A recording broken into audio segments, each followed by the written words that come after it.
So, very good, Don. So this is what we're going to do. I'm going to teach Don a new experiment tonight. Now, Don, remember, this is about energy flow, okay? Everything that we're doing tonight is about the flow of energy from one object to another and how we can actually make that work, okay? So, put on your goggles, please. Here we go.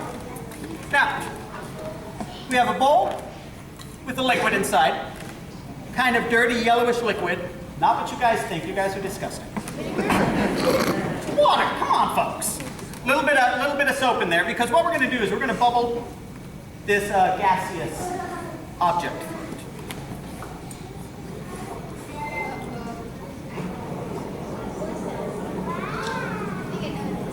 There we go. Okay. Now, Don, once again, I need you to make some observations. Would you just, kind of grab some of those bubbles? Here, let me move some of this stuff out of your way for you.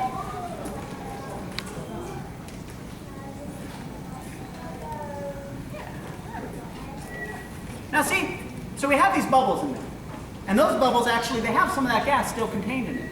So this amazing thing happens. We just light it on fire.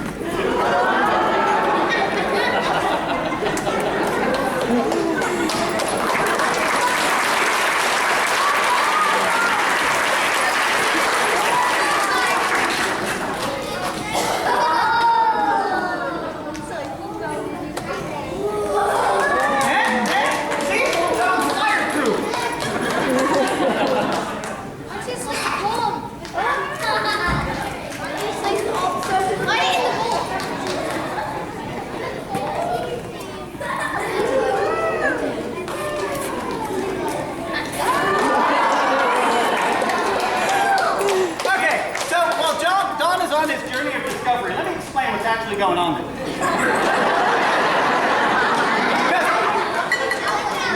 I hate to break it to him, but Don technically is not fireproof.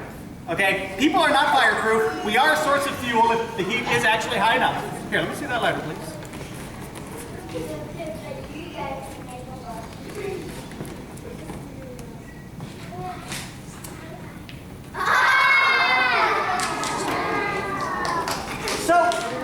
Things are happening here. This is real fire, and no matter what happens, no matter what you learn here tonight, there's a few rules of the universe we can't get around.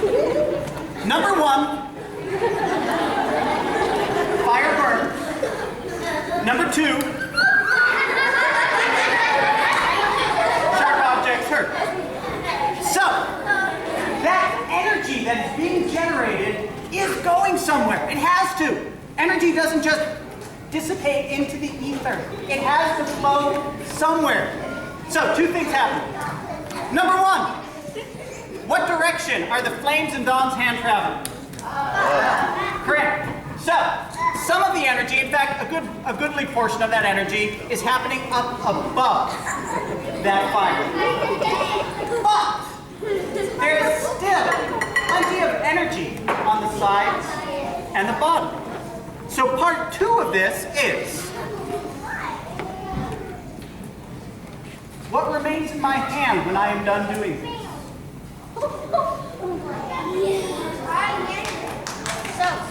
Soap, liquid, water, otherwise known as H2O. hot water. Didn't start hot. This stuff isn't hot in the bowl. It is now. The rest of the energy travels into the water. It's actually easier for energy to travel into water. The water will store it better than for it to travel into my hand. However, just like with the board breaker, if that energy doesn't have an outlet to flow, if all of this water evaporates, where does the rest of the energy go? Exactly. This is why, one of the many, many reasons we say, please do not try this at home. We are trained professionals. We know what chemicals to use. We also know, Don, we're trained professionals.